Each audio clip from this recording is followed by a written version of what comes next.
If you are new to my channel, do subscribe it and make sure to hit the bell icon so that you would not miss any of my upcoming videos. Hello dear students, welcome to the first part of heat and energy. So in this video you are going to read about heat का proper आप लोग introduction देखोगे और कहाँ तक मैं आपको पढ़ाऊंगी बता दे रही हूँ मैं। हम लोग बच्चों होप्स एक्सपेरिमेंट तक पढ़ेंगे और साथ साथ उसके बाद जो कॉन्सिक्वेंसेज होता है वो पढ़ेंगे, ठीक है। कॉन्सिक्वेंसेज ऑफ क्या, consequences of anomalous expansion of water. तो ऐसे हम लोग के पास ये कुछ टॉपिक है जो कि हम लोग फर्स्ट पार्ट में पढ़ेंगे। ये पार्ट ये जो वीडियो बच्चों है, ये चैप्टर का जो वीडियो बन रहा है हीट चैप्टर, जिसमें आप लोग सेकंड पार्ट में एनर्जी देखोगे। पहला पार्ट तो बच्चों देखो मैं हीट कवर करूंगी और एनर्जी जो है ना वो बहुत ही सिंपल है। ऐसा होता है कि उसका नॉर्मली नोट्स वोट्स भी नहीं होता है, वो आप लोगों को बुक से ही मतलब कर लोगे आप लोग। ऐसे ही होता है बच्चों। देखो एनर्जी का कुछ नहीं है ज़्यादा, एनर्जी का जैसे कि हम लोग, अगर आप लोग सोच रहे हो कि एनर्जी में हम लोग अलग अलग टाइप ऑफ एनर्जी के बारे में पढ़ेंगे, हाँ वो सब तो हम लोग देखेंगे, बट वो सब इतना इजी है कि आप लोग डायरेक्टली बुक्स में जो भी आपका नोट्स दिया है बुक आप लोग अगर एक बार थोरोली पढ़ोगे ना तो इनफ है आपके लिए, ठीक है। सो ये पार्ट में पहला पार्ट जो है वो आपका हीट के ऊपर ही रहेगा। हीट से रिलेटेड जो जो चीज़ें आपके कोर्स में हैं आप लोग वो पढ़ोगे। और बहुत सारा इंपॉर्टेंट क्वेश्चंस हीट चैप्टर पढ़ने के बाद अगर आप लोग सोच रहे हो कि आप लोग को सॉल्व करना है तो कहाँ से मिलेगा, तो बच्चों ये ओसवाल बुक है, इसका ये क्वेश्चन बैंक है ओसवाल बुक का, फिजिक्स का है ये। इसमें बहुत सारा आपका क्वेश्चंस दिया है, जैसे कि आप लोग हीट चैप्टर अगर कर रहे हो तो हीट चैप्टर के बाद आप लोग क्वेश्चंस को सॉल्व कर सकते हो। फिर जब आप लोग एनर्जी पढ़ोगे तो एनर्जी के बाद क्वेश्चंस को सॉल्व कर सकते हो। और इसमें क्या है ना, नॉर्मली रिवीजन नोट्स भी दिया है। आप लोग वीडियो देखने के बाद और अपना खुद का सेल्फ स्टडी करने के बाद आप लोग यहाँ का नोट्स भी एक बार देख सकते हो, आपको बहुत कुछ सिमिलर देखने को मिलेगा, क्योंकि टॉपिक से मतलब सिमिलैरिटीज तो देखने को मिलेंगे बच्चों। उसके बाद ना 1 मार्क क्वेश्चन, एग्जाम में किस हिसाब से 1 मार्क क्वेश्चन आ सकता है, ठीक है।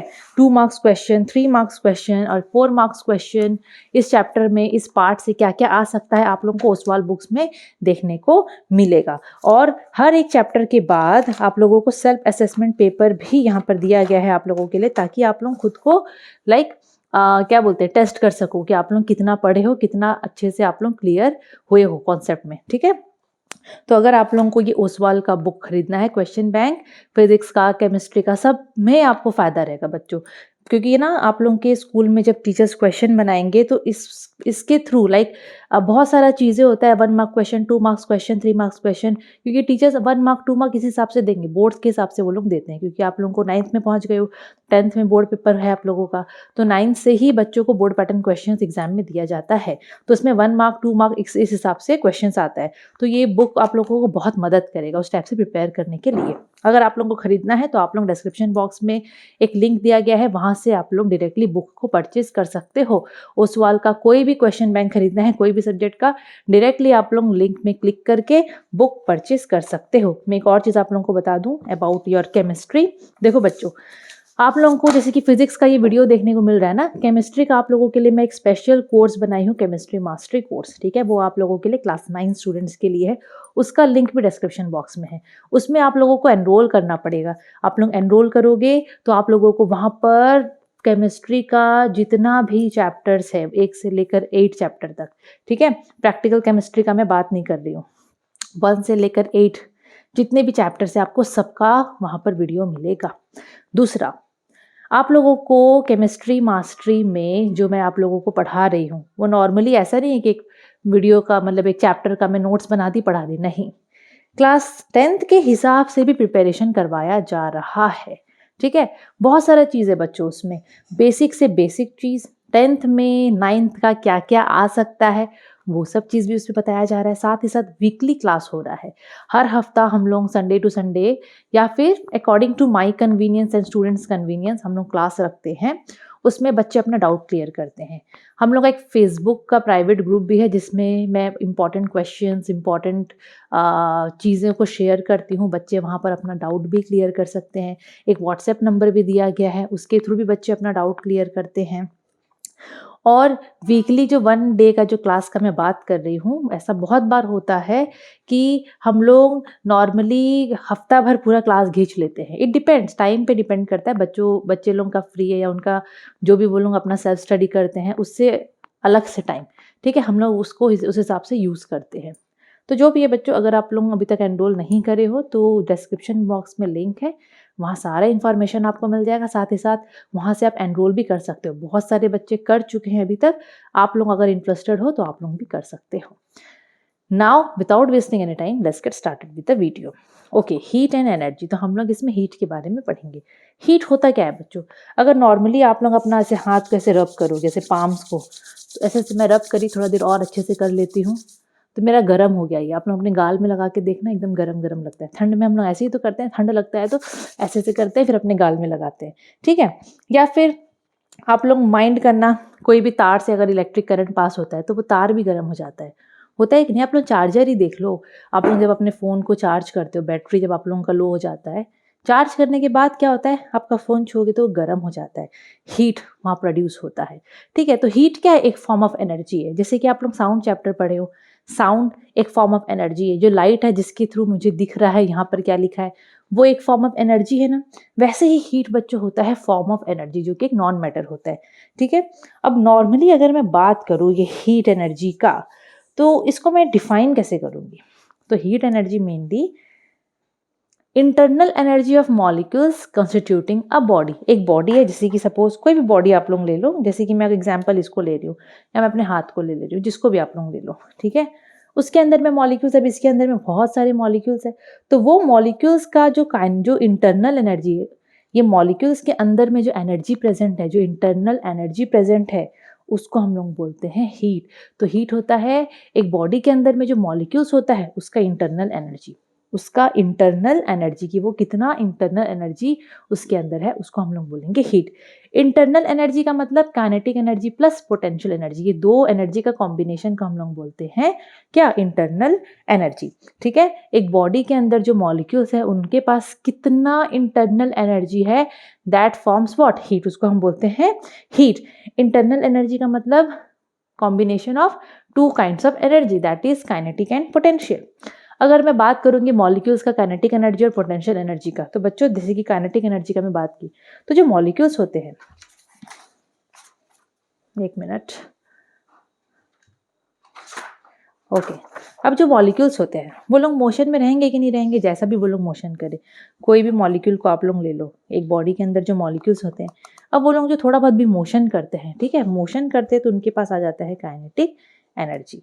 क्या एनर्जी आ जाता है उनके पास? Kinetic energy. फिर अगर मैं पोटेंशियल एनर्जी का बात करूं, तो it is the energy related to the molecular attraction. Molecules के बीच में जो अट्रैक्टिव फोर्स होता है, उसकी वजह से जो एनर्जी आता है मॉलिक्यूल्स के पास, उसको बोलते हैं पोटेंशियल एनर्जी। क्योंकि हम लोग को पता है मॉलिक्यूल्स के बीच में एक फोर्स ऑफ अट्रैक्शन होता है, अट्रैक्टिव फोर्स होता है।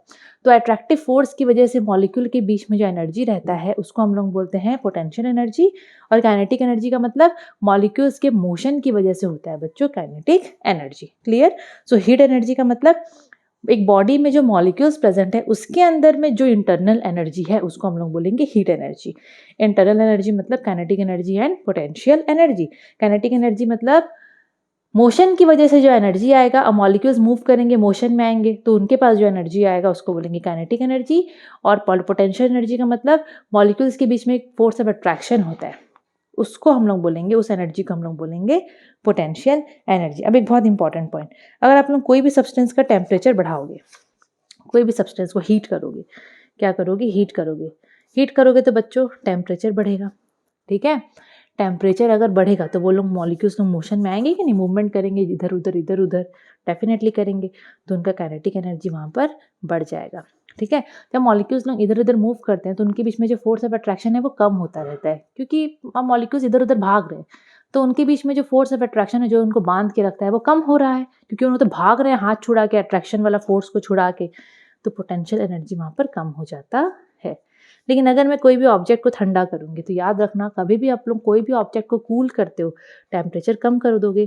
टेम्परेचर कम कर दोगे तो मॉलिक्यूल्स लोग जो ऐसे ऐसे भाग रहे थे, अब उनके पास एनर्जी नहीं है, क्योंकि आप लोग ठंडा कर रहे हो। ठंडा करने से ना एनर्जी वो लोग छोड़ देते हैं, बाहर फेंक देते हैं, तो वो लोग ना आराम से थोड़ा सा रेस्ट में आने का कोशिश करते हैं। मतलब अगर बहुत जोर जोर से भाग रहे थे तब वो लोग धीरे हो जाएंगे, पास आने का कोशिश करेंगे। मॉलिक्यूल्स लोग पास आने का कोशिश करेंगे और उनका जो मोशन होता है ना वो थोड़ा कम हो जाता है, ठीक है। धीरे धीरे धीरे धीरे अपने आप को वो लोग कर लेते हैं, तो काइनेटिक एनर्जी उनका कम होगा, जब काइनेटिक एनर्जी कम होगा तो अब देखो आप लोगों को पता है ठंडा कर रहे हो तो मॉलिक्यूल्स लोग जो जहाँ दूर दूर में वो लोग भाग रहे थे, अब टेम्परेचर को आप लोग कम कर रहे हो, ठंडा कर रहे हो। जब भी आप लोग ठंडा करोगे तो मॉलिक्यूल्स लोग एक दूसरे के पास आते हैं। जब वो लोग एक दूसरे के पास आते हैं तो उनके बीच का फोर्स ऑफ अट्रैक्शन बढ़ जाता है। जो फोर्स ऑफ अट्रैक्शन होता है वो बढ़ जाता है। अगर फोर्स ऑफ अट्रैक्शन बढ़ेगा तो पोटेंशियल एनर्जी बढ़ जाएगा। तो उस कंडीशन में उनके पास पोटेंशियल एनर्जी बढ़ जाता है। तो आप लोग कभी भी कोई भी सब्सटेंस को हीट करते हो, टेम्परेचर बढ़ाते हो, तो उनके पास काइनेटिक एनर्जी ज़्यादा होता है, पोटेंशियल एनर्जी कम होता है। अगर कूल करते हो, टेम्परेचर घटाते हो, डिक्रीज करते हो, तो काइनेटिक एनर्जी भी कम हो जाता है और पोटेंशियल एनर्जी बढ़ जाता है। अब यहाँ से कैसे भी क्वेश्चन आ सकता है, ठीक है। अब मैं हीट एनर्जी का बात कर रही हूँ। अब ये एनर्जी है तो भाई एनर्जी तो फ्लो करता ही है, चाहे वो कोई भी एनर्जी हो। साउंड एनर्जी पढ़े थे ना आपने, ऐसे जाता है इधर से उधर, पढ़े हो आप लोग, है ना। तो अगर मैं हीट एनर्जी का बात करूँ तो हीट एनर्जी हमेशा हाई से लो की तरफ फ्लो करता है। जैसे कि आप लोगों के पास सपोज 2 टंकी है, एक ये है, इसको कांटेक्ट में ला दियो आप एक दूसरा टंकी से, ठीक है। ये टंकी जो है, टैंक बोलो, जो भी बोल लो, इसमें बहुत ज़्यादा पानी है और इसमें कम पानी है। वाटर वाटर एवरीवेयर, है ना। यहाँ पर वाटर बहुत हाई है, हाई लेवल है वाटर का, यहाँ पर लो लेवल है वाटर का। अब बुद्धि लगाओ, अगर आप लोग ये दोनों को कांटेक्ट में ला दोगे, दोनों को कनेक्ट कर दोगे, तो पानी फ्लो करेगा। कहाँ से कहाँ करेगा? इधर से इधर डायरेक्शन में करेगा, इधर से ऐसे जाएगा, हाई से लो की तरफ, डेफिनेटली। वैसे ही हीट का बच्चों हाई से लो की तरफ हमेशा आता है। सपोज आपके पास 2 बॉडी है, ये ए ये बी। सपोज ये बॉडी के पास हाई हीट एनर्जी है, large amount of heat energy है, और बी के पास low amount of heat energy है। दोनों को कंपेयर कर लिए, पता चल गया इसमें ज़्यादा हीट है, इसमें कम हीट है। दोनों को आप लोग कांटेक्ट में लेके आओ। जब तक कांटेक्ट में लेके नहीं आओगे तो कुछ नहीं होगा। कांटेक्ट में जैसे आप लेके आओगे तो हीट एनर्जी फ्लो करेगा। कहाँ से? हाई से लो की तरफ, ए से बी की तरफ, ठीक है। आपके पास एक हॉट ऑब्जेक्ट है और एक कोल्ड ऑब्जेक्ट है, ठंडा है। दोनों को कांटेक्ट में ले आओ। हॉट ऑब्जेक्ट का मतलब समझ जाना, हीट इसमें बहुत ज़्यादा है। कोल्ड मतलब ठंडा है, हीट उतना नहीं है, ठीक है। इसमें नहीं है, इसमें हाई है, इसमें ना के बराबर ले लो। तो हीट एनर्जी हॉट से कोल्ड की तरफ फ्लो करेगा। सो कांटेक्ट में दोनों होने चाहिए, ये भी कंडीशन है। So heat energy always flow from the hot body to the cold body. Hot और कोल्ड बॉडी को भी कांटेक्ट में लाओगे तो हॉट से कोल्ड की तरफ हीट फ्लो करता है। क्लियर। अब अगर मैं हीट का यूनिट का बात करूँ तो बच्चों हीट एनर्जी का, अगर आप लोग पढ़े हो हीट का, वर्क का, एक मिनट, हाँ आप लोग पढ़े हो, लोअर क्लासेस में भी आप लोग पढ़े हो, एनर्जी का और वर्क का जो यूनिट होता है वो एक जैसा होता है। अब एनर्जी मतलब कोई भी एनर्जी ले लो, हीट एनर्जी ले लो, काइनेटिक एनर्जी ले लो, पोटेंशियल एनर्जी ले लो, ये लोग का जो यूनिट होता है वो एक होता है। जितना भी एनर्जी है, चाहे वो कोई भी एनर्जी हो, उनका यूनिट जूल ही होगा, एसआई यूनिट। क्लियर।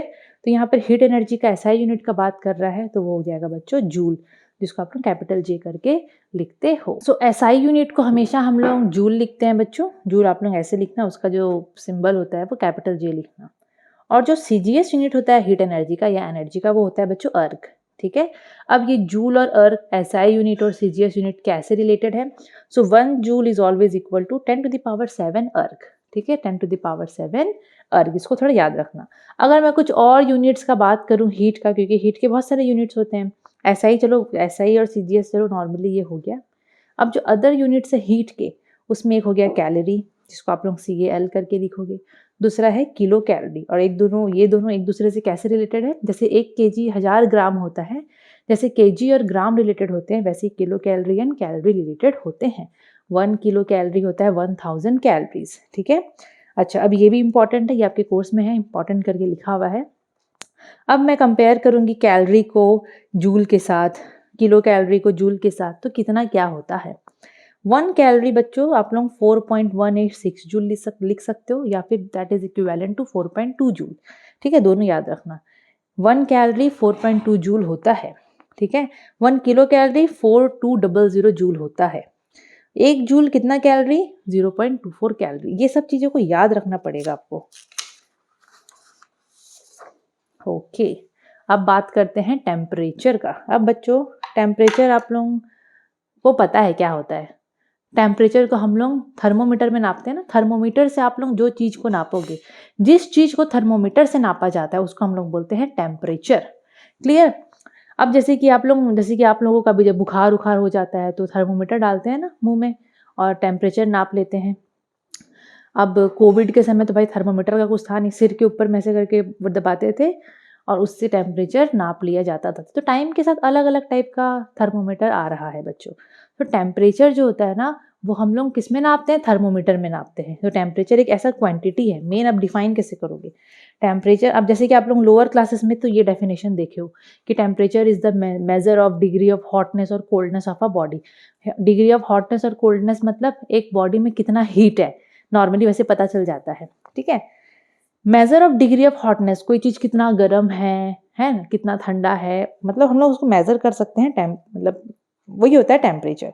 लेकिन अब हम लोग इसको सिंपल भाषा में समझें और थोड़ा अलग तरीके से, तो टेम्परेचर एक क्वांटिटी होता है जो डिटरमाइन करता है direction of heat flow when two bodies at different temperatures are kept in contact with each other. Suppose दो बॉडी है, दो बॉडी को आप कांटेक्ट में कर दिए हो, ठीक है। दो बॉडी को आप, एक मिनट रुक जाओ,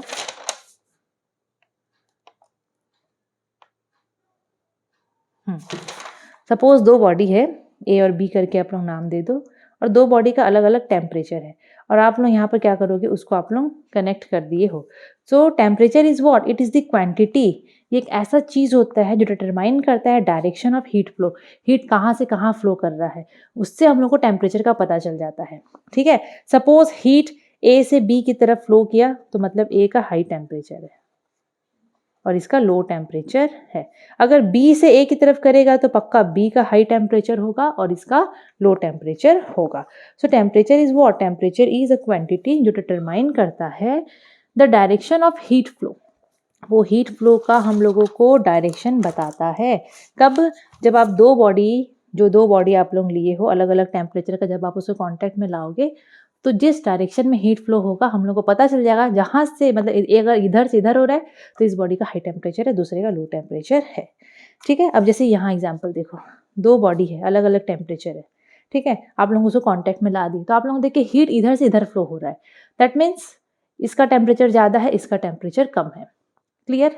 हॉट बॉडी से कोल्ड बॉडी की तरफ हमेशा हीट फ्लो करता है और याद रखना हीट हमेशा हायर टेम्परेचर वाले बॉडी से लोअर टेम्परेचर वाले बॉडी की तरफ जाएगा जब हम लोग उनको कांटेक्ट में लाएंगे। ये कांटेक्ट वाला वर्ड याद रखना।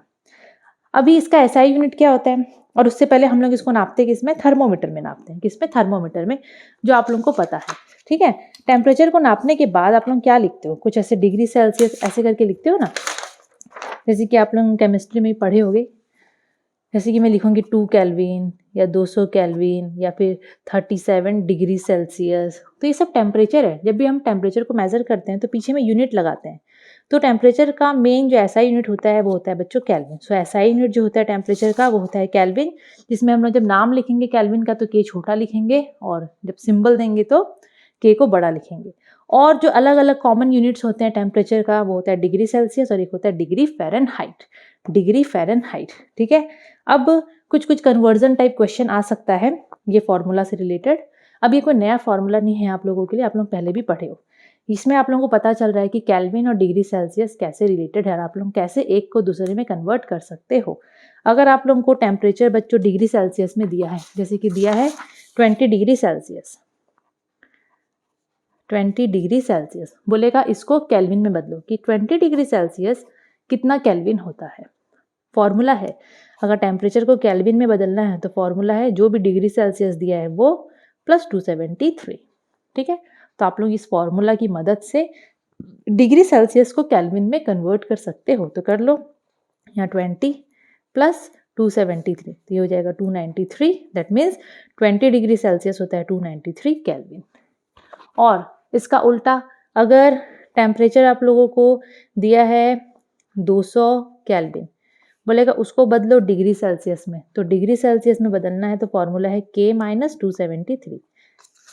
ये रहा फॉर्मूला, मैं यहाँ पर लिखी हूँ K माइनस 273।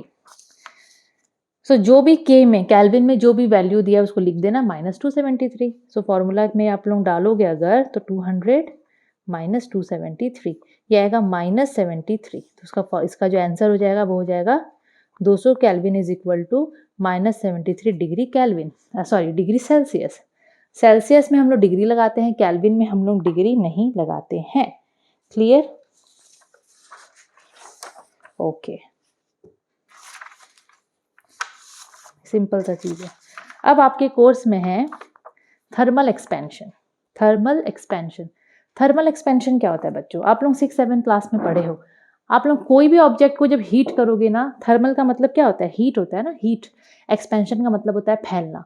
जब कोई भी सब्सटेंस को हम हीट करते हैं तो वो फैलता है, वो एक्सपैंड होता है, वॉल्यूम बढ़ता है, मेन साइज वाइज बढ़ जाता है उसका। ठीक है, वॉल्यूम तो नहीं बोलना चाहिए, साइज बढ़ जाता है।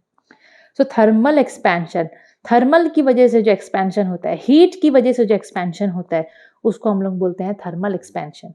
ये होता है बच्चों 3 टाइप का। आप लोग कोई भी सब्सटेंस को जब हीट करोगे तो वो ना 3 टाइप से आप लोग उसका एक्सपेंशन देखोगे, मतलब उसमें ना 3 टाइप का एक्सपेंशन दिख सकता है। ठीक है, एक है linear expansion. Linear expansion, linear expansion का मतलब आप लोग एक ऑब्जेक्ट को हीट करें तो वो 1 डायमेंशन में खाली वो बढ़ा, मतलब उसका सिर्फ एक ही डायमेंशन में उसका मतलब लेंथ वेंथ बढ़ रहा है मेनली। ठीक है, लीनियर, एक ही डायरेक्शन में वो बढ़ रहा है। तो लीनियर एक्सपेंशन का मतलब होता है अगर आप लोग एक सब्सटेंस को हीट कर रहे हो और उसका लेंथ खाली बढ़ रहा है तो उस एक्सपेंशन को हम लोग बोलेंगे लीनियर थर्मल एक्सपेंशन। एग्जाम्पल आप लोग रॉड ले लो, 1 डायमेंशनल खाली इसमें बढ़ता है, ये 1D करके मैं लिख देती हूँ। 1 डायमेंशनल इसका जो एक्सपेंशन होता है वो देखने को मिलता है। दूसरा सुपरफिशियल एक्सपेंशन। सुपरफिशियल का मतलब होता है एरिया बढ़ रहा है, 2 डायमेंशन में बढ़ रहा है। ठीक है, एरिया बढ़ रहा है। अगर आप लोग एक सब्सटेंस को हीट कर रहे हो और हीट करने की वजह से उसका एरिया बढ़ जा रहा है तो हम लोग उसको बोलेंगे superficial thermal expansion. Example circular plate. ठीक है, सर्कुलर प्लेट आप लोगों के पास है, उसको हीट करोगे तो उसका एरिया बढ़ जाएगा। क्या बढ़ जाएगा? उसका एरिया बढ़ जाएगा बच्चों। तो एरिया वाला जो बढ़ता है ना कभी भी, तो वो 2 डायमेंशनल बढ़ता है। ठीक है, तो ये 2D है, 2 डायमेंशनल। और क्यूबिक एक्सपेंशन को हम लोग लेंगे तो क्यूबिक एक्सपेंशन मतलब वॉल्यूम बढ़ रहा है। अगर आप लोग एक सब्सटेंस को हीट कर रहे हो जिसकी वजह से उसका वॉल्यूम बढ़ जा रहा है तो उसको हम लोग बोलेंगे क्यूबिकल। क्यूबिकल में देखो बच्चों, क्यूब का वॉल्यूम का बात करते हैं तो length into breadth into height. Cubical का अगर मैं क्यूबॉइड का बात कर रही हूँ, length into breadth into height, मतलब मैं 3 डायमेंशन का बात कर रहा है।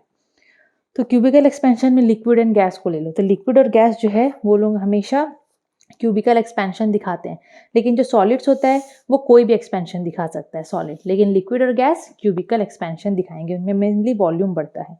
ठीक है, मेनली उनका वॉल्यूम बढ़ता है। ऐसे तो कोई उनका डेफिनाइट बच्चों कोई शेप उप तो होता नहीं है लिक्विड और गैस का, इसलिए ना क्यूबिकल एक्सपेंशन उनमें देखने को मिलता है। एकदम सिंपल सिंपल था। ये 2D ले लो, 2 डायमेंशनल ग्रोथ होता है, इसमें 3 डायमेंशनल। ठीक है, सिंपल सा है। अब जो नेक्स्ट टॉपिक है वो है एनॉमलस एक्सपेंशन ऑफ वाटर। हाँ, एनॉमलस एक्सपेंशन ऑफ वाटर ये क्या होता है? अब बच्चों पहले समझो,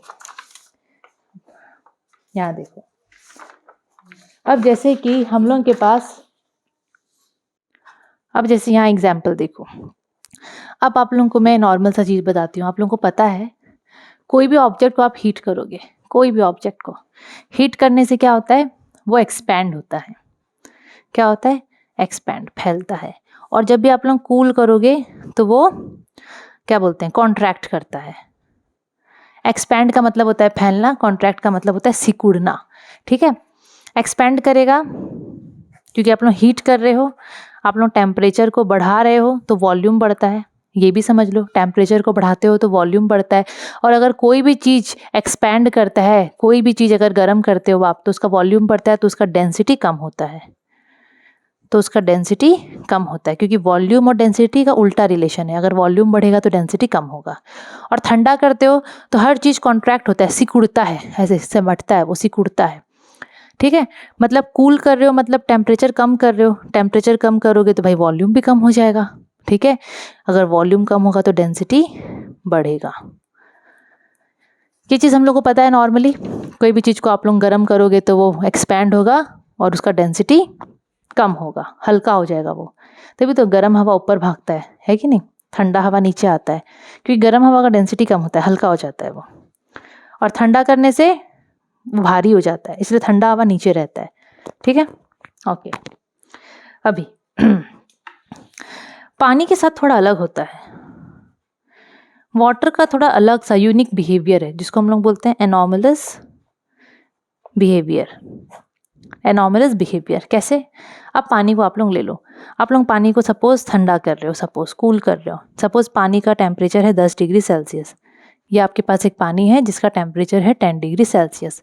आप लोग इसको ठंडा करोगे, ठंडा करोगे, ठंडा करोगे, सपोज आप लोग इसको ठंडा करते गए तो आप लोगों को पता है नॉर्मली जब ठंडा करोगे, कूल करोगे तो वो कॉन्ट्रैक्ट होगा, टेम्परेचर कम हो रहा है तो उसका वॉल्यूम भी कम होगा और वो उसका डेंसिटी बढ़ेगा, वो हल्का हो जाएगा।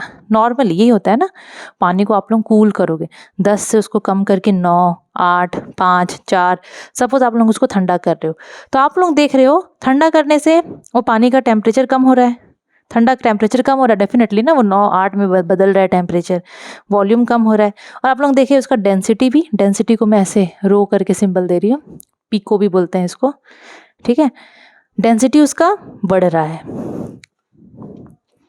हाँ, डेंसिटी उसका बढ़ रहा है मतलब वो भारी हो रहा है। नॉर्मल ये पता है कब तक होगा? 4 डिग्री सेल्सियस तक। ये पानी का बिहेवियर है बच्चों। आप लोग ठंडा ठंडा करते जा रहे हो, आप लोग देख रहे हो कि हाँ उसका डेंसिटी बढ़ रहा है, टेम्परेचर कम हो रहा है, ठंडा हो रहा है तो वो कॉन्ट्रैक्ट हो रहा है, कॉन्ट्रैक्ट हो रहा है तो उसका डेंसिटी बढ़ जा रहा है, डेंसिटी उसका बढ़ जा रहा है। फिर और जब ठंडा कर रहे हो आप लोग अचानक से देखे अरे अब उल्टा हो रहा है, मतलब आप लोग ठंडा कर रहे थे कुछ देर के बाद आप लोग माइंड करे पहले तो इसका वो कॉन्ट्रैक्ट हो रहा था, उसका डेंसिटी बढ़ रहा था, लेकिन कुछ समय के बाद आप लोग देखोगे कि उसका डेंसिटी घटने लग जाएगा, उसका वॉल्यूम बढ़ने लग जाएगा कुछ समय के बाद। कब? 4 डिग्री के नीचे जब हम लोग जाते हैं 0 डिग्री सेल्सियस तक तो ऐसा बिहेवियर वो शो करता है। नॉर्मली कोई भी सब्सटेंस को आप लोग ले लो, कोई भी सब्सटेंस को आप लोग कोई भी सब्सटेंस को अगर कूल करोगे ना तो वो कॉन्ट्रैक्ट होता है, वो सिकुड़ता है, टेम्परेचर कम होता है, ठंडा होता है, सिकुड़ता है, वॉल्यूम उसका कम होता है, वॉल्यूम कम होता है तो वो भारी हो जाता है, डेंसिटी ज़्यादा हो जाता है। हर चीज़ पानी में भी ऐसा ही होना चाहिए। तो ऐसे शुरू में हो रहा था, पानी को जब हम ठंडा कर रहे थे तब उसका वॉल्यूम कम हो रहा था और वो डेंसिटी बढ़ जा रहा था, लेकिन कुछ समय के बाद देखे कि कुछ उल्टा हो रहा है, ऐसा हो जा रहा है, वो एक्सपैंड हो रहा है और उसका डेंसिटी कम होने लग गया, वॉल्यूम बढ़ने लग गया। तो ये जो बिहेवियर है पानी का, जब आप उसको 4 डिग्री से 0 डिग्री तक जब आप उसको ठंडा करते हो, 4 डिग्री से 0 डिग्री तक जब आप उसको कूल करते हो, जब कूल करते हो तो पानी मेनली ठंडा कर रहे हो तो क्या होना चाहिए? कॉन्ट्रैक्ट होना चाहिए, लेकिन यहाँ पानी एक्सपैंड होता है, उल्टा बिहेवियर दिखा रहा है। तो इसी बिहेवियर को हम लोग क्या बोलते हैं? हम लोग बोलते हैं anomalous expansion of water. So the expansion of water when it is cooled from 4 degree से 0 डिग्री सेल्सियस, जब 4 से 0 डिग्री की सेल्सियस में ठंडा करते हैं तो नॉर्मली ठंडा करने से उसको कॉन्ट्रैक्ट होना चाहिए, लेकिन वो एक्सपैंड हो रहा है। ये जो उल्टा बिहेवियर दिखा रहा है ना, उसको बोलते हैं हम लोग एनॉमलस एक्सपेंशन ऑफ वाटर। अब यहाँ भी देख लो, अब यहाँ भी देख लो, सपोज पानी आपका 100 डिग्री में था, ठंडा कर रही हूँ मैं, वहाँ पर 10 डिग्री ली थी ना, चाहोगे तो 10 डिग्री भी ले सकते हो, 10 ही ले लो, है ना। ओके, 10 डिग्री में पानी था, आप लोग उसको ठंडा कर रहे हो। मैं यहाँ पर ये जो एरो लिखी हूँ दैट मीन्स टेम्परेचर डाउन हो रहा है, कॉन्ट्रैक्ट हो रहा है, कूल हो रहा है, वो कूल हो रहा है और कॉन्ट्रैक्ट हो रहा है। जब आप लोग उसको 10 डिग्री से ठंडा करते करते 9 में लेके आए, 8 में लेके आए, 7, 6 ऐसे करके ठंडा कर रहे थे, तो आप लोग देखिए टेम्परेचर जैसे जैसे कम हो रहा है उसका वॉल्यूम भी कम हो रहा है, पानी भारी हो रहा है, डेंसिटी बढ़ जा रहा है। ठीक है, 4 डिग्री तक ऐसा हुआ, ठीक है, 4 डिग्री तक ऐसा हुआ। अब देखोगे अगर मैं बोल रही हूँ यहाँ पर डेंसिटी बढ़ता जा रहा है तो भारी हो जा रहा है पानी, तो डेंसिटी जो है पानी का वो सबसे ज़्यादा 4 डिग्री सेल्सियस में होता है बच्चों। ठीक है, क्योंकि 4 डिग्री तक नॉर्मली क्या होता है, ठंडा करोगे तो डेंसिटी बढ़ेगा ना। जब हम लोग पानी को ठंडा करते हैं, जब 4 डिग्री तक आप लोग देखोगे उसका डेंसिटी बढ़ रहा है। तो पानी का डेंसिटी सबसे ज़्यादा 4 डिग्री सेल्सियस में होता है। और कितना होता है वो? 1 ग्राम पर सेंटीमीटर क्यूब या फिर 1000 kg पर मीटर क्यूब, दोनों में से कोई भी एक वैल्यू आप लोग लिख सकते हो, पर दोनों को याद रखना। ठीक है, ये उसका वैल्यू है डेंसिटी का।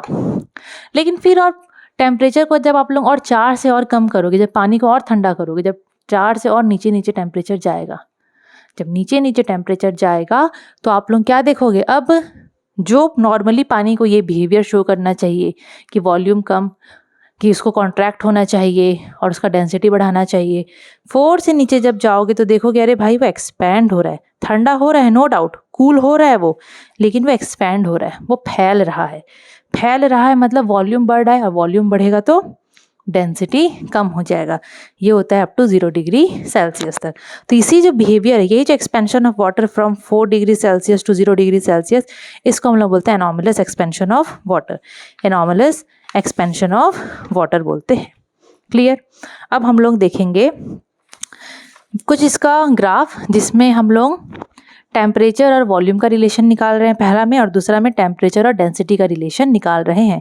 उसके लिए आप लोगों को एक चीज़ पता होना चाहिए, वॉल्यूम और डेंसिटी का हमेशा उल्टा रिलेशन होता है। याद रखना, वॉल्यूम अगर बढ़ेगा तो डेंसिटी कम होगा। इसको पूरा याद रखना, वॉल्यूम अगर कम होगा तो डेंसिटी बढ़ेगा, उल्टा, पूरा उल्टा होगा। क्लियर। टेम्परेचर जैसे जैसे ऊपर जाएगा नॉर्मली बच्चों वॉल्यूम बढ़ता है नॉर्मली। अब यहाँ पर उसका वेरिएशन देख लो, मैं समझा देती हूँ क्या है। तो ये जो पहला ग्राफ है, ये पानी का वॉल्यूम और टेम्परेचर का रिलेशन है, वॉल्यूम और टेम्परेचर का। तो यहाँ पर सब टेम्परेचर एक्स एक्सिस में 0 डिग्री, 2 डिग्री, 4 डिग्री ऐसे करके, और यहाँ पर पानी का वॉल्यूम है। ठीक है। अब हम लोग यहाँ पर देख रहे हैं variation of volume of water in range of temperature 0 degree से 10 डिग्री सेल्सियस। आपके पास बर्फ़ ही है, सोच लो 0 डिग्री में है, ठीक है, या फिर वाटर है, ऑब्वियसली वो बर्फ़ बन जाता है नॉर्मली। तो 0 डिग्री से जब हम लोग पानी को गर्म कर रहे हैं, 10 डिग्री तक जब हम लोग पानी को गर्म कर रहे हैं, पहले इनिशियली पानी का टेम्परेचर है 0 डिग्री सेल्सियस, ठीक है। तो जब 0 डिग्री सेल्सियस से 10 डिग्री तक हम लोग पानी को गर्म करेंगे तो उसका वॉल्यूम में क्या होगा, उसका वॉल्यूम में हम लोग को क्या देखने को मिलेगा। अब आप लोग यहाँ से समझो, उल्टा पूरा जाएंगे भी हम लोग। सपोज 0 डिग्री पानी ठंडा सा था, एकदम बर्फ़ ही बना हुआ है, आप लोग उसको हीट करोगे तो वो 4 डिग्री तक टेम्परेचर बढ़ेगा।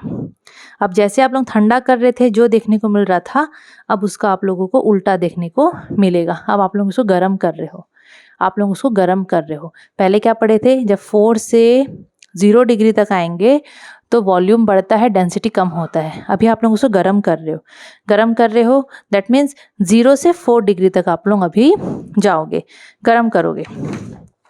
तो देखो अभी हम लोग उसको गर्म करेंगे। पहले पानी का टेम्परेचर था 0 डिग्री सेल्सियस, तो उसका वॉल्यूम था कुछ इतना, कुछ है उसका वॉल्यूम का यहाँ पर रेंज दिया है 1.0002 सेंटीमीटर क्यूब।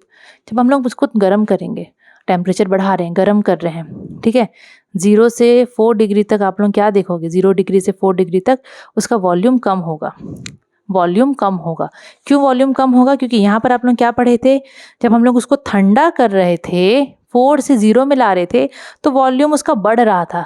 तो उसका उल्टा होगा जब उसको हम लोग गर्म करेंगे, जब हम लोग उल्टा जाएंगे, जब हम लोग 0 से 4 डिग्री में टेम्परेचर को बढ़ाएंगे तो वॉल्यूम क्या होगा, कम होगा।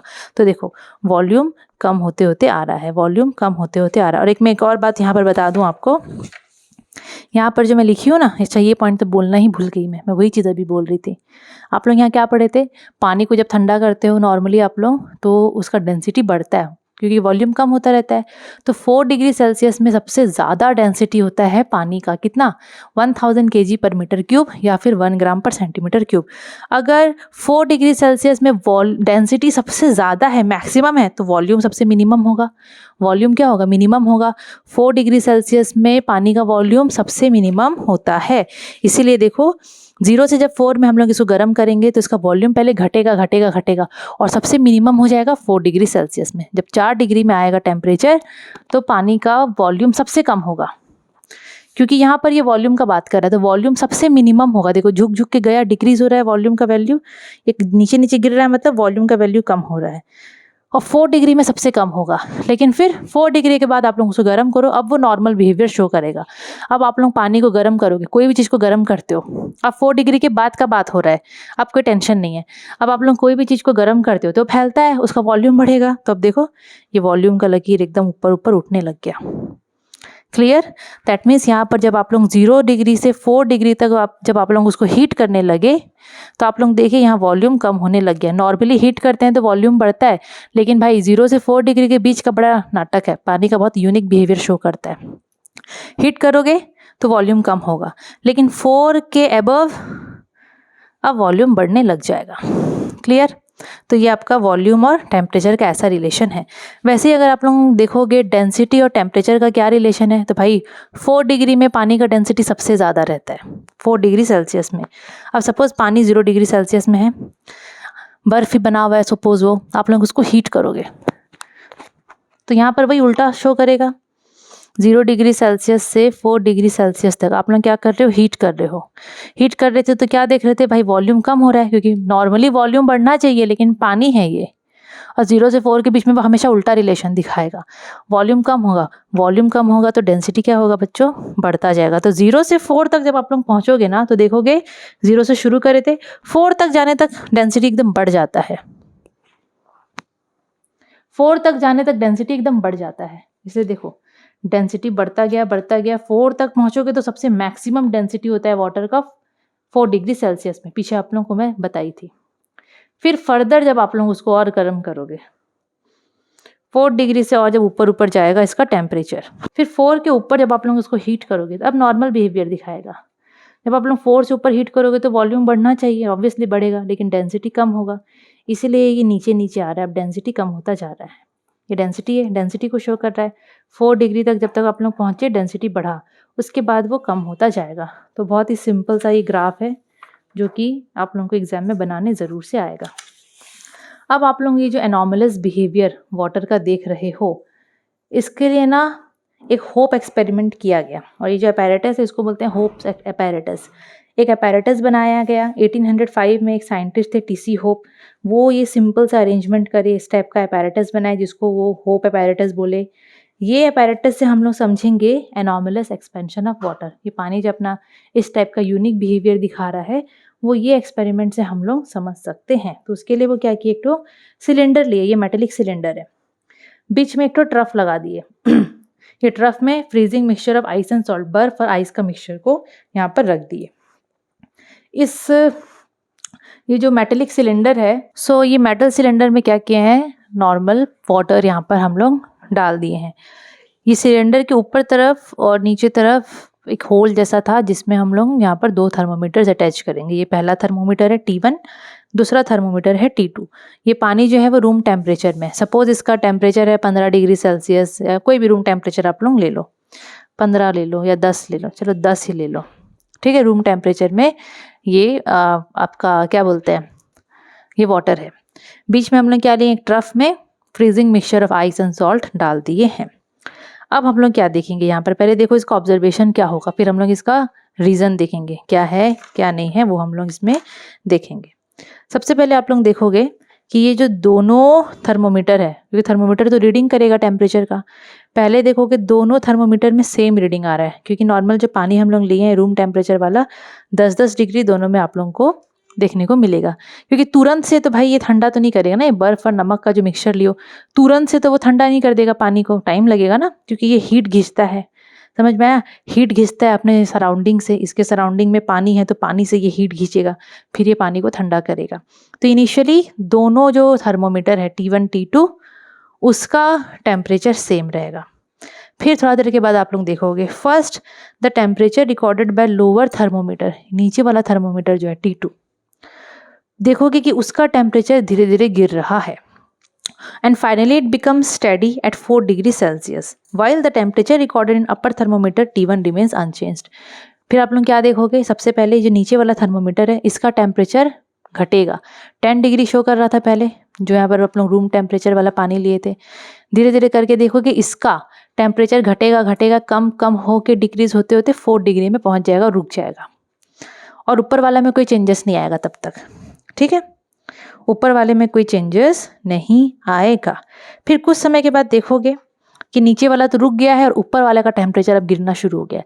ऊपर वाला 10 डिग्री दिखा रहा था पहले, फिर वो धीरे धीरे गिर के डायरेक्ट 0 डिग्री हो जाएगा। क्या हो जाएगा, 0 डिग्री सेल्सियस। नीचे वाला 4 डिग्री सेल्सियस ही रहेगा, उसमें और कोई चेंजेस देखने को नहीं मिलेंगे। पहले इसमें चेंजेस आया, ये रुका हुआ था, फिर ये 4 डिग्री हो गया, ये अपना रुक गया। अब ये टेम्परेचर 10 से 9, 8 वेट करके धीरे धीरे पूरा 0 डिग्री सेल्सियस में पहुंच जाएगा। फाइनली टेम्परेचर जो ऊपर वाला थर्मोमीटर रिकॉर्ड करेगा वो पहुंच जाएगा 0 डिग्री सेल्सियस में, और नीचे वाला थर्मोमीटर जो टेम्परेचर रिकॉर्ड करेगा वो हो जाएगा 4 डिग्री सेल्सियस, ठीक है। तो ऊपर वाला आप लोग फाइनल जो लास्ट में देखोगे तो ऊपर वाला जो थर्मोमीटर है T1 उसका रीडिंग आएगा 0 डिग्री सेल्सियस, नीचे वाला थर्मोमीटर का रीडिंग जो है वो क्या आएगा, वो आएगा बच्चों आपका 4 डिग्री सेल्सियस। ये था इसका ऑब्जर्वेशन, मेनली ये क्या है, इसका ऑब्जर्वेशन है। अब देखो ये होता क्यों है क्या नहीं है। अब जैसे कि हम लोगों को पता है कि यहाँ पर ये जो फ्रीजिंग मिक्सचर है बर्फ़ का और पानी का, अब ये क्या करेगा, ये ठंडा करेगा।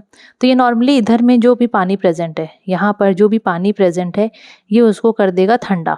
ये सेंट्रल एरिया है ट्रफ का, ये क्या करेगा, यहाँ का पानी को, अपने चारों तरफ का पानी को, बीच का पानी को पूरा कर देगा ये कूल। आप लोगों को पता है जब पानी ठंडा होता है, नॉर्मली टेम्परेचर 10 डिग्री सेल्सियस था, अब वो पानी को ठंडा कर रहा है, ठंडा कर रहा है, ठंडा कर रहा है, ठंडा कर रहा है। तो आपको पता है नॉर्मली जब ठंडा होता है पानी 4 डिग्री सेल्सियस तक उसका डेंसिटी बढ़ता जाता है।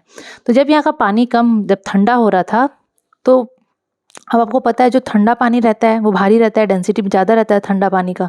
तो वो लोग क्या करेंगे, नीचे तक वो लोग सिंक कर जाएंगे टू दी बॉटम, क्योंकि भारी चीज़ तो नीचे ही आएगा। और यहाँ पर जो वार्म वाटर था नीचे में, वो चल जाएगा ऊपर उसका जगह लेने। ये जो ठंडा पानी किया, ये जो अपने चारों तरफ पानी को ठंडा किया, ठंडा होने से पानी हो गया भारी, डेंसिटी बढ़ गया, वो हो जाएगा नीचे। और यहाँ का जो गर्म पानी था वो चल जाएगा ऊपर। ठीक है, तो by convection water of the lower part cools, so the reading of the lower temperature falls rapidly. तो कन्वेक्शन मेथड से नीचे का पानी ठंडा हो जाता है, क्योंकि ये जब ठंडा कर रहा है यहाँ का पानी को, ठंडा पानी नीचे गया, पानी ठंडा होकर नीचे आ गया, यहाँ का गर्म पानी चला गया ऊपर।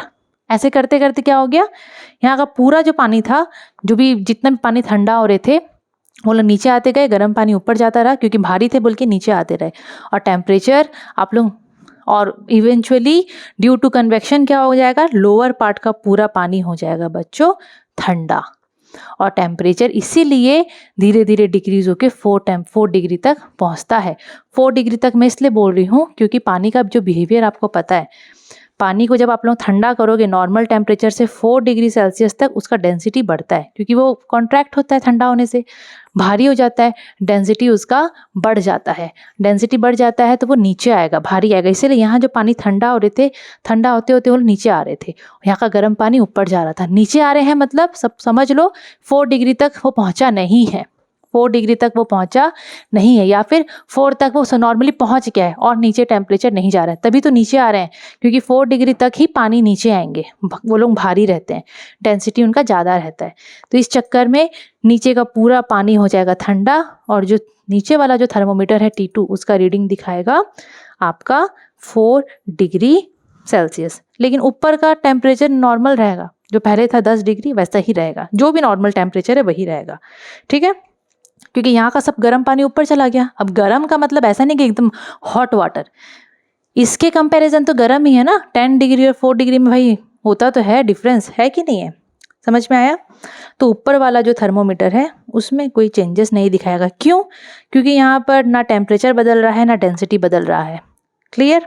ओके, टेम्परेचर बदलेगा तभी तो इसमें चेंजेस दिखाएगा ना। अभी यहाँ पर बोल रहा है ये चीज़ कंटिन्यू कब तक होगा, वही है जो ठंडा होके वो नीचे आ रहा था, गर्म पानी ऊपर जा रहा था। सो ये कब तक कंटिन्यू होगा बच्चों, ये जो ठंडा पानी नीचे आएगा, यहाँ का गर्म पानी ऊपर जाएगा, ये कब तक कंटिन्यू होगा, जब तक ये जो सेंट्रल पोर्शन के नीचे में ये इधर का जो पानी है एंटायर वाटर जब तक 4 डिग्री सेल्सियस तक नहीं पहुँच जाएगा, ये चीज़ होता रहेगा। क्योंकि हम लोग को पता है नॉर्मली जब हम लोग पानी को ठंडा करते हैं तो वो भारी होता है, उसका डेंसिटी बढ़ता है, वॉल्यूम कम होता है, डेंसिटी बढ़ता है, और डेंसिटी बढ़ने के चक्कर में वो नीचे आता है। तो ये प्रोसेस कब तक होगा, जब तक पूरा ये नीचे का पानी 4 डिग्री सेल्सियस तक नहीं पहुंच जाए। ठीक है, 4 डिग्री सेल्सियस तक पहुंच गया नीचे का पानी, ऊपर में भी कोई चेंजेस नहीं है, ऊपर वाला वैसे का वैसे ही रहेगा, टेम्परेचर में कोई चेंजेस नहीं रहेगा, वो 10 दिखाते ही रहेगा। ठीक है, अभी 4 डिग्री में पहुंचने के बाद इसका रीडिंग और नीचे नहीं गिरेगा, वो स्टेडी हो जाएगा। ठीक है, अब ये स्टेडी हो गया। अब ठंडा ये जो फ्रीजिंग मिक्सचर जो पानी को ठंडा कर रहा है भाई, वो तो कंटिन्यू कर ही रहा है ना। वो नॉर्मली पानी को ठंडा किया, टेम्परेचर गिराया गिराया गिराया, 4 डिग्री सेल्सियस तक टेम्परेचर पहुंच गया। फिर जब और 4 डिग्री से नीचे जब टेम्परेचर गिरेगा, ठीक है, जब पानी का टेम्परेचर और 4 से नीचे तक गिरेगा, देखो नॉर्मली 10 था, 10 से गिरते गिरते 4 तक पहुंच गया, जो कि ये रिकॉर्ड कर दिया। अब और भी तो गिरेगा ना टेम्परेचर, ये और भी तो ठंडा करेगा, है ना। जब ये और ठंडा करेगा पानी को बिलो 4 डिग्री सेल्सियस, अब बिलो 4 डिग्री सेल्सियस में क्या होता है भाई, वाटर अपना वो यूनिक बिहेवियर दिखाता है। 4 डिग्री सेल्सियस के नीचे 3 डिग्री सेल्सियस, 2 डिग्री सेल्सियस जब ये टेम्परेचर पहुंचता है तो भाई वाटर का टेम्परेचर तो कम हो रहा है, लेकिन वो वॉल्यूम को बढ़ाएगा, वो एक्सपैंड होगा, वो ये उल्टा चीज़ दिखाता है। एक्सपैंड होगा तो हल्का हो जाएगा, डेंसिटी उसका इंक्रीज हो जाएगा। समझ में आया? डेंसिटी उसका क्या होगा? डेंसिटी उसका इंक्रीज हो जाएगा। जब और फर्दर कूलिंग होगा 4 डिग्री से कम में, तो क्या होगा? एनोमलस बिहेवियर के चक्कर में अब उसका डेंसिटी, पानी ठंडा हो रहा है लेकिन, और टेम्परेचर भी नीचे जा रहा है, लेकिन वो और भारी नहीं होगा, वो हल्का हो जाएगा। सो वाटर जो यहाँ, अब यहाँ के पानी सब ठंडे होके 4 डिग्री में पहुंच गए। अब इधर में जो पानी है, यहाँ पर जो वाटर जो है सेंट्रल पोर्शन का, वो लोग एक्सपैंड होंगे, क्योंकि भाई 4 डिग्री के नीचे वाटर एक्सपैंड होता है, यूनिक बिहेवियर दिखाता है अपना, डेंसिटी उसका कम हो जाता है। ठीक है, मैं यहाँ इंक्रीज लिख दी, सॉरी, यहाँ डिक्रीज होगा। ठीक है, डेंसिटी उसका कम हो जाता है, हल्का हो जाता है पानी, हल्का हो जाएगा तो अब पानी जाएगा ऊपर। अब ये जो पानी है इधर का, वो जाएगा ऊपर। कहाँ जाएगा? वो ऊपर जाएगा। नॉर्मली इधर से जो पानी है वो लोग कहाँ जाएंगे? वो लोग ऊपर जाएंगे। ठीक है, ऊपर जाएंगे, और उसके प्लेस में अब यहाँ का जो पानी था वो ऊपर चला जाएगा, क्योंकि वो ठंडा हुआ है। ठंडा हुआ है इधर का पानी, 4 डिग्री से कम टेम्परेचर गया, वो पानी जब ऊपर जाएगा तो ऊपर के जो गर्म पानी, जो ठंडे पानी है, वो आएंगे नीचे, क्योंकि यहाँ पर पानी ठंडा हुआ ये फ्रीजिंग मिक्सचर की वजह से उसका टेम्परेचर है 4 डिग्री से कम में, भी वो कम हो रहा है। उसके कंपेरिजन यहाँ पर 10 डिग्री सेल्सियस वाला है, तो यहाँ का ठंडा पानी बच्चों जाएगा ऊपर। ठीक है, अब यहाँ पर जो टेम्परेचर कम हो रहा था वो लोग जाएंगे पानी ऊपर, और यहाँ का जो 10 डिग्री सेल्सियस वाला पानी था वो आएगा नीचे। और कन्वेक्शन प्रोसेस की मदद से ये पानी जो है वो ठंडा होता जाएगा, और ये चीज़ ठंडा होते होते होते होते टेम्परेचर गिर जाएगा 0 डिग्री सेल्सियस में। कुछ समय के बाद देखोगे यहाँ पर एक बर्फ़ का लेयर देखने को मिलेगा, क्योंकि पानी ठंडा तो हो ही रहा है ना। अब 0 डिग्री सेल्सियस में भाई पानी तो जमेगा ही जमेगा, बर्फ़ तो बनेगा ही बनेगा। समझ में आया? 4 डिग्री सेल्सियस तक ठंडा हुआ, यहाँ पर ये आपको दिखा दिया। 4 डिग्री सेल्सियस के बाद जब वो फर्दर ठंडा हुआ तो यहाँ पानी एक्सपैंड होगा, डेंसिटी हो जाएगा उसका क्या? कम। कम डेंसिटी होगा तो पानी यहाँ से ऊपर भागेगा और ऊपर का पानी नीचे आएगा।